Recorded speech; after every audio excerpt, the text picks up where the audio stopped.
Dano adek tin ko guru enio diko choni chan me guru mote me guru make gulu me chero Kampala ikaruma wakeli report kom chan man kilok muken mapole yup me lorange mo chwin nyekany ke Wan Luo television.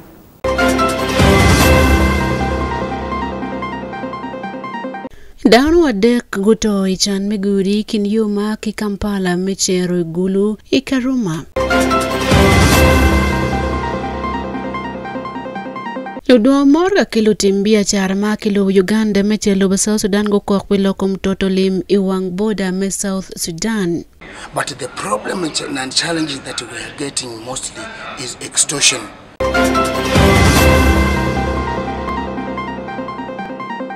Kadong kimiyo tam kicho menyumo mongi wego joklo kom tele kilaro jami ingeto. No lok mapol madara lok kom chek makaro duchu Pimon, mapeke nyomogi.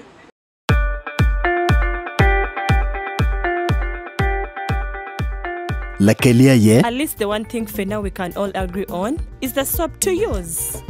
He likes that it's big and lasts long. Anti-economy. I like that it keeps my skin smooth. Anti-alina echovu. And the children like that. It smells amazing. Everyone is happy. Movit soap comes in 4 fantastic flavors. Movit family soap is truly soap for the whole family. Movit. All day confidence.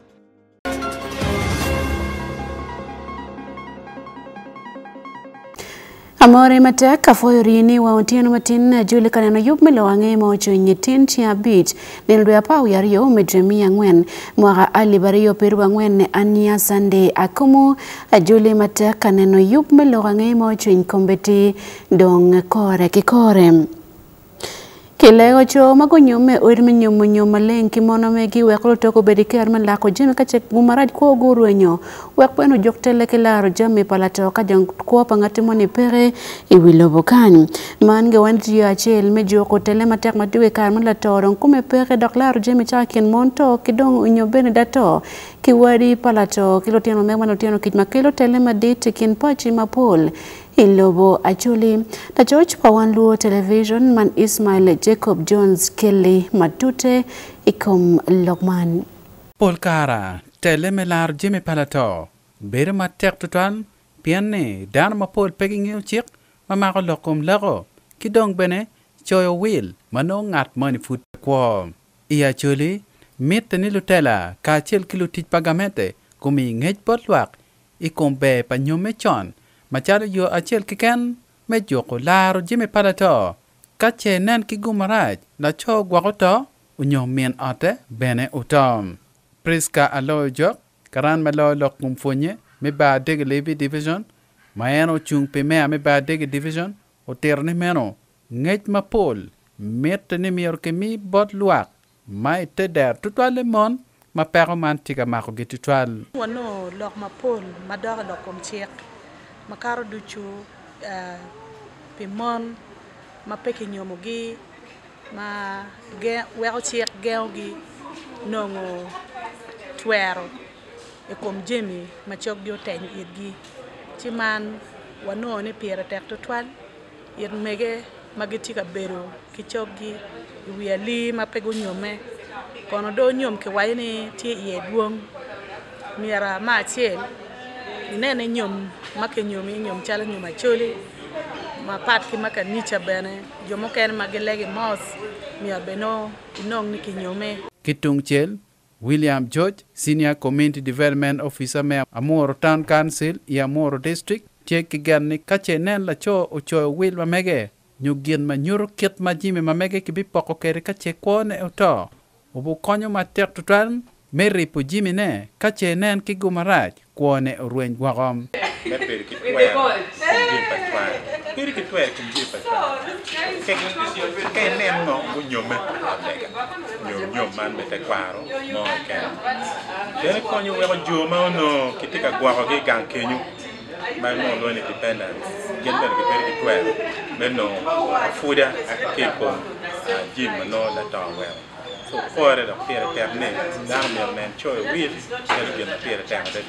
Konyo tiang palato, konyo teto, konyo jumuno leto, gua hogi. where I team by the tower when I keep walking you my bear. Don't be hard, don't be mom, don't be mutaka, don't be doing your mind can let walk a bit of my bear, can then with the activity now do and Jimmy in my career, mono that I am taking. Don't be attack me in my career to me do. Emmanuel Kawes, la diero lo kumchik, bordul me Uganda Law Reform Commission, ulego abil ne miergen gu kat twingi, ikom dan magetika toro chik, mamago lo kum leo Jimmy Palato. The Uganda Police and the Office of the DPP to take interest in. There are many succession-related offences that have gone uninvestigated and unprosecuted. Offenses like intermeddling of estates. That's a big offense. A person can be fined up to 20 million. A person can be in prison up to 10 years. Misappropriation of the estate is an offense. Taking benefit, taking a share in the benefits of beneficiaries when you're not a beneficiary is an offense. Forging letters of administration or obtaining letters of administration through dishonest means is an offense. Neglect and causing loss to the estate is an offense.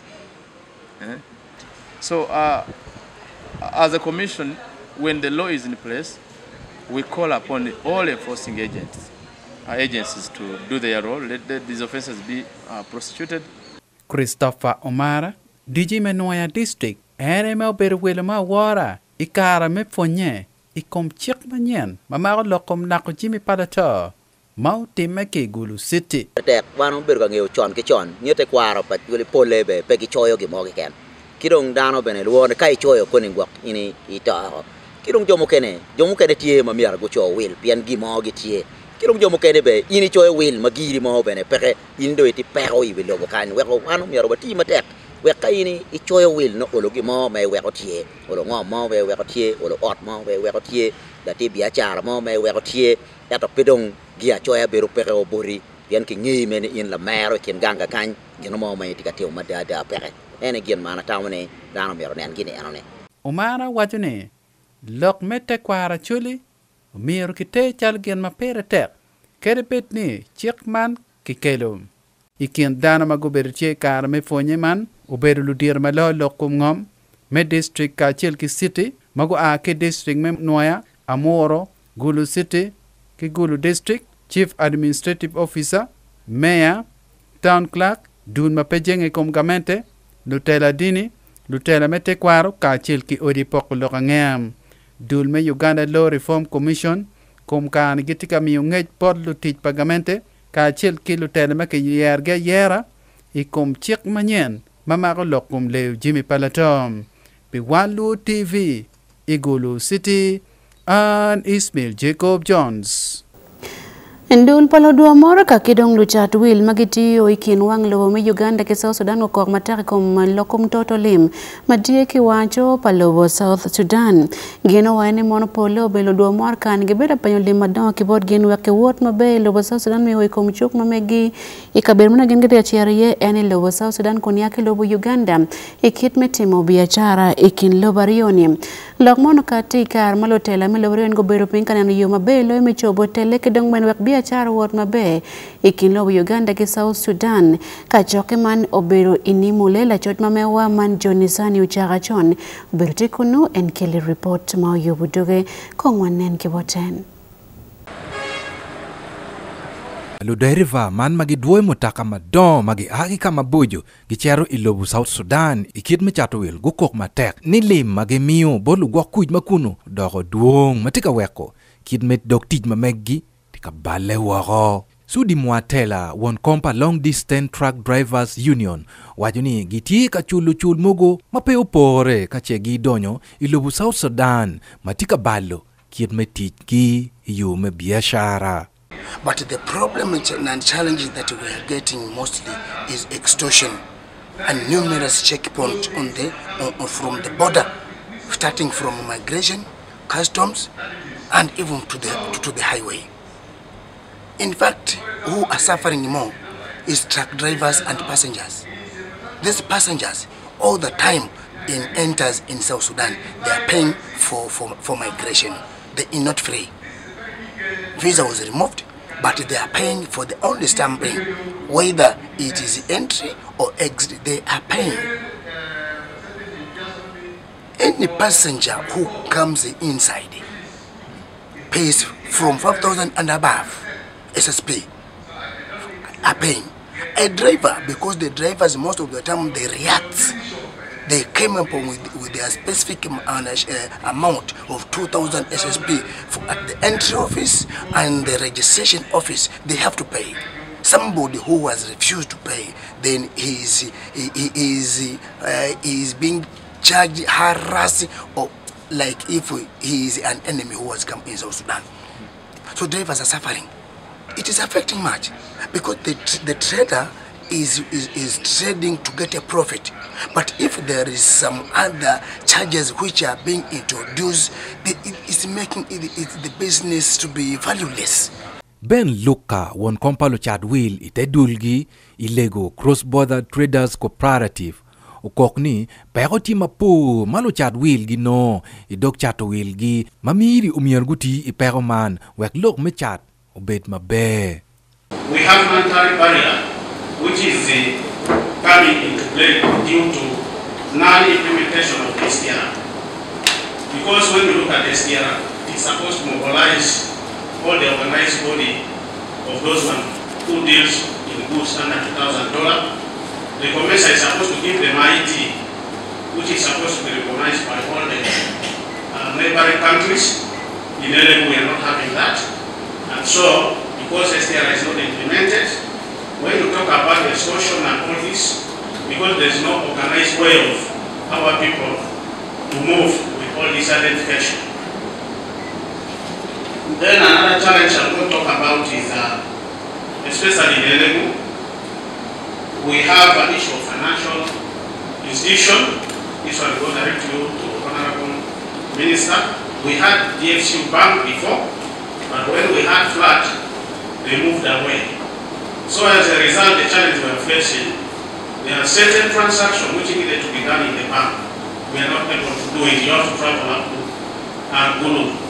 This goes especially to those ones who are dealing in mobile banking and the issue of management of fraud. So you find most people who venture in that business are not doing well. And also, we have, because lack of financial facilities around, it is very difficult to get loan, especially for all women and the youth. You have no place to borrow money, you continue with your business, go to allow your business. Samira Yomima won kompa nimule women cross-border traders olego miga rioni ni umiero gukatika konyo luchat will neno ni je mamite umiero kitimo. It is for illegal and nimule. But now if you can see, the support and the help is only going to Uganda side, not here in South Sudan. How can we harmonize?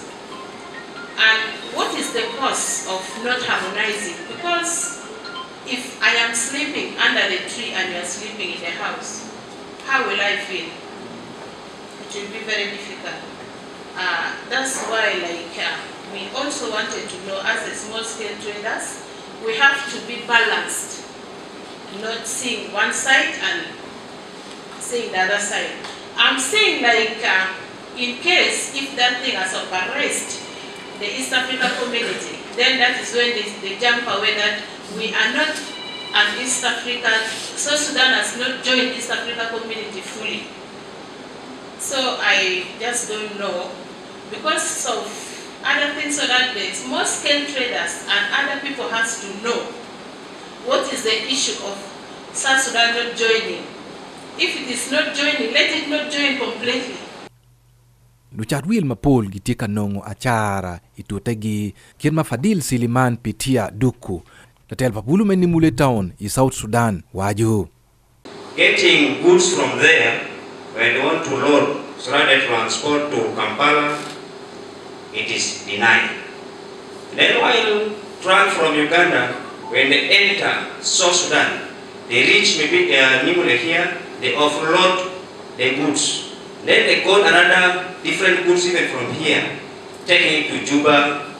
here they don't stop. They allow them freely to export, to transport those goods. Are we doing the right thing or we are doing the negative thing? That's one. Then the second one, the women who are selling in the market here, they are facing a lot of challenge at the border here. When they load their things on the auction, they face a lot of problem at the border here. When they are coming this side, they tax them. Is it really necessary? You see, that's an issue really very serious affecting us here. Simon Tumwesige, mati custom manager URA ilego. Ugamani luchat wil mogo gitika chulu muchoro. Ento, kago ngolo tung I South Sudan, gino pero mapul, magirwate kwede, ikidme ward gi kunu. Here in South Sudan. On the Ugandan side, it's a different story. First now, Uganda as a country has factories that produce some of these items, and there is a tax that is put there to protect the home production. Therefore, goods that are coming out of the EAC, have a higher tax rate. So we are protecting. South Sudan receives all that cargo from outside EAC and Uganda and puts 5%. Out there, 5%. Therefore, the goods are cheaper. This other side. Someone comes and pays taxes in South Sudan is having a field day. And that has led another challenge of increasing smuggling into Uganda. Because goods are cheaper this side, it is easier for someone to pay with smuggling. And we have very many porous borders along our lines. So because of those different tax structures, we find ourselves having a lot of problems. Kokoman miteni weklu chat will obed mabe ilobarioni umiru kikatika neno ni pero maluak no iwodgi umiru kichobo mabe. Pi Wan Luo TV, Jonisani ochaka chon ilego ni mule. Dano wadek yodeko chon mechi abiti ni kuogoru enyo ikaruma Wildlife Reserve yo makigulo mechero Kampala ingeberu ya wano miguri. Moro kariyo mane drone manabmanetiye SSD abiru jero CK kidong bas menail star nabmanetiye UBG Jero aboro abit si guyoke wiki kaberu bin mokelo chan malito tuel kamana de ko gorweniye malupe ki report ma bili omorom mor kaman no kono tika chero guru da ka Kampala ka dong bat no akeru me chero Kampala ikar machan mante me kweretini yo deko chon komliel gitero gini otiat madit matiya naga ka gwako kun ke beneno kidme pimo komliel ofut biya gemiyo bolo paji mameki la chochwa Saidi Ngola olemo kaberu kama chano timeye en kele matot ngomo time kome iyo diko mechia beach tin ma okelo to parana dek mania wano megudi Malupe ki report ma Wan Luo television uno chimoni mor ka drone no tika jero gulu ka dong batchman o haki arua mechero Kampala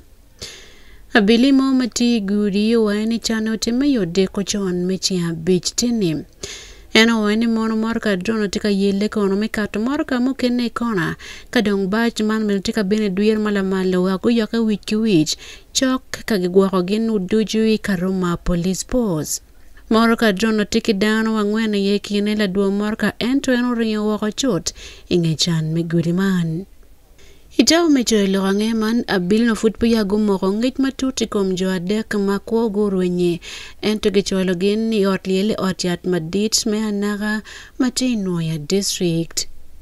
Police beno mogane frugitika yenyo dula duo mor kaman matiwi ngweche.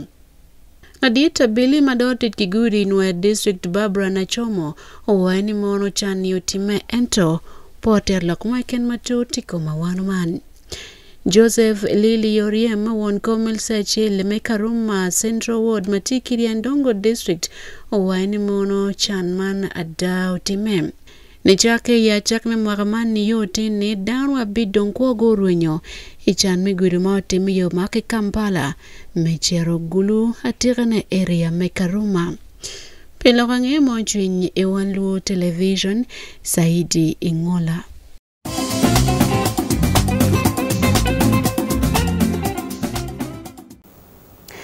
Walego ni tibugi oyui kabero mekuj. Memete ke yub melowange mochwin ludir mebebe de kabere maito district ke yub mechagone na matek doro lokom chuk mechato lei mati yochero.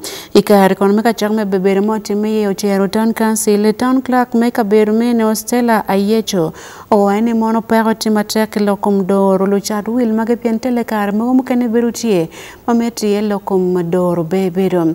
La George wa maiko nye ena yubu kele matute ikom mok meka chakeman ikom chuk paleyi mati yochero man ikabere maito district kunyao melobo Uganda.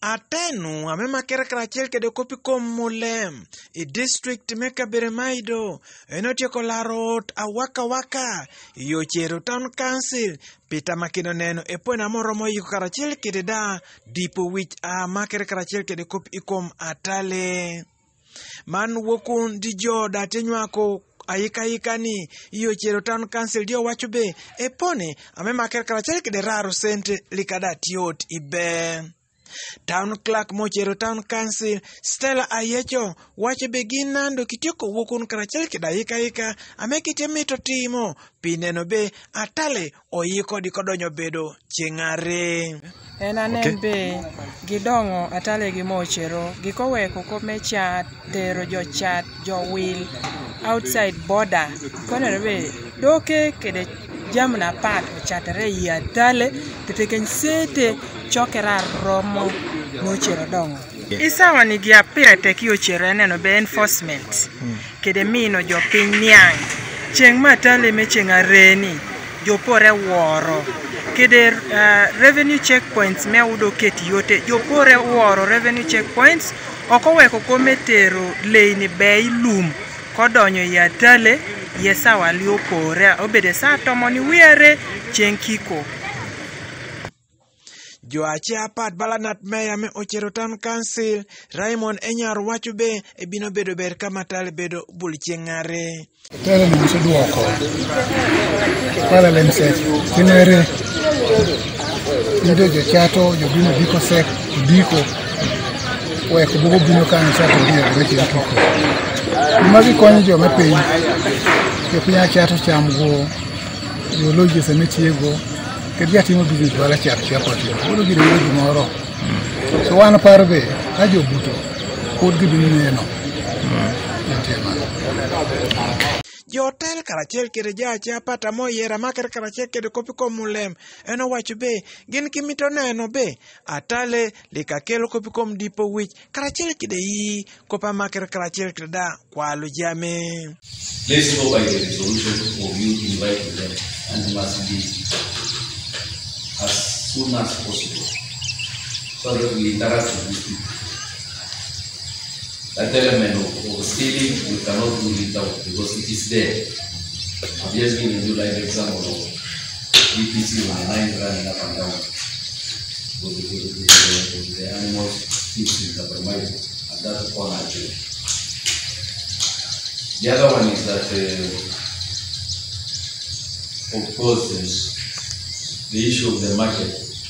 We can also explain to them the reason why we need these smaller circulations. If someone came from all the way from Kapchov, bringing those cabbages, he has to sleep here, and our people should get out to get that money. Michael Onyinge, Wan Luo TV, Ikabirmaido District.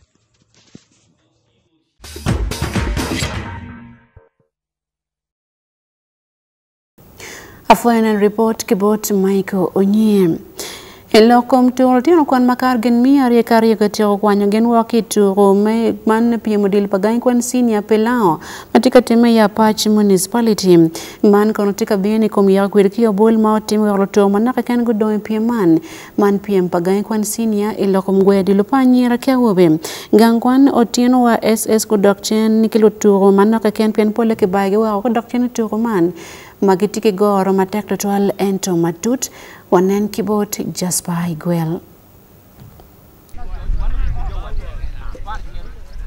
Geoffrey Alot Lakonko on me Uganda Secondary School Sports Association Pilau Sub-Region o wailot pro mapol kibage wako piene gutero warga gatera pole oberwarga mapigi tego pichone me berito oman. Karamo screening obino no Ramo vocational otino abongwen obero disqualified. Eka joamo clearing tebedo otino aparo wiario. Mondo clearing kede joada tia pending clearance ti otino aparo wiario. Eka otual SS disqualified tia para bongwen. Tual SS disqualified tia para bongwen. Cleared kede pending tia par wiangwen. Wisdom high disqualifying a bongwen. In fact, a war do hote kwanya chielo ko. We are not yet the Anameti club repeating, expiring. Okay. So, a par, wisdom high tier par, a disqualifying. Eka, enadong tick cleared, pending verification, not here, yomoge, a par, we are beach. Otino wa secondary school go begel to rapar bichel ke bayagi wengwo ento donglo to manak tok pol giben go wane wo ko dokchen pa jinge to rachel ke ken ipiem ni enim. Geoffrey Alot otero matut pero matie wa katika baylo turma pole awobe. PM niyo ichang beach tini futi group stages dok turo mageberi ene chake chiang dek ni machel niyo tin gen kon mapol do turo man. Eneno turo ma dek tini amugu SS kuturo ki Wisdom High School turo tum ariyo ikom tongweno luloyo biro amugu. Chawente SS kuturo ki Patch Seed goye gien golo ariyo ikom tongweno. Angelica ogo Seed golo ariyo ikom tongweno. Dogolo Girls kuturo ki Atapara SS make goye gien golo ariyo ikom tongweno. Achul Banya ogoyo Alemere Comprehensive golo ariyo ikom tongweno. Kadong inomo omake tongweno ki Akibwa magoturo golo achiel. Turo magi ki gentine wutime itum chabit man ni cheng chabit onyobene icheng baraja. Pilawange mochwiny Wan Luo Television, Jasper Igwel ki ya Patch Municipality. Forch madit bot Jasper Igwel report lokom turo. Obira kelibene matute komtur matika time man pagay kwan sineni yati man live Wan Luo Television pekeng lopone ichi abichel dir kedong ching chabit bene wang bokarabo tinati kany Wan Luo Television ania Sunday AKUMU ya gika payup me chabit man melonge mochwiny korai chabit manyen ki yup makit man Wan Luo Television tum chabiti obed mabe.